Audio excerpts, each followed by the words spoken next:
Voici le nouveau MacBook, pas MacBook Air mais MacBook 12 pouces, entièrement, le boîtier est entièrement en métal, c'est une première selon Apple et chez Apple. On a effectivement désormais plus qu'un port, de l'USB type C, qui permet l'alimentation, de brancher des clés, etc.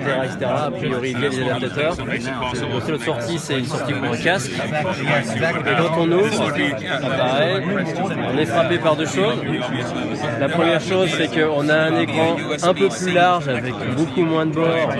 C'est vraiment beaucoup moins de bords que sur un MacBook Air. Et surtout qu'on a une dalle Retina. Si on s'amuse à créer les applications, voilà, on a derrière on voit la qualité de l'écran qui est assez incroyable. Ensuite, en descendant, on voit les haut-parleurs. Alors, on n'est pas dans le meilleur cadre pour écouter de la musique, mais les haut-parleurs ont l'air de tenir vaguement la route pour écouter la musique sans sonorité de caisse, bien sûr. On a ensuite le nouveau clavier. Alors, c'est assez bizarre parce que la course des touches est beaucoup plus courte. Hein, on a vraiment une course très très courte, mais pour autant les touches sont plus larges, donc assez agréable. On va voir ce que ça donne sur le long terme. Et ensuite on a le nouveau trackpad avec la possibilité d'appuyer, d'avoir la force touch comme sur la montre, sur la watch. Et donc par exemple sur une vidéo ça permet, si j'appuie un petit peu, d'accélérer un petit peu, et plus j'accélère, plus j'appuie, plus j'accélère.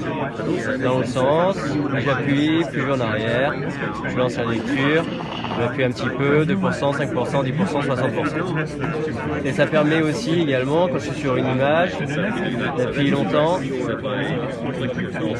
et d'avoir une preview du fichier.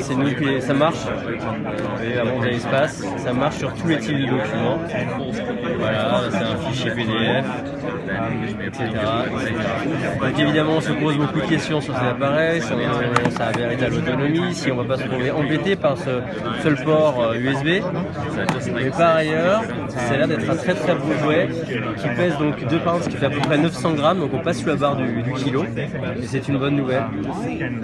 Et voilà, ça a l'air d'être un produit qu'il faudra tester évidemment, mais qui a l'air plutôt réjouissant.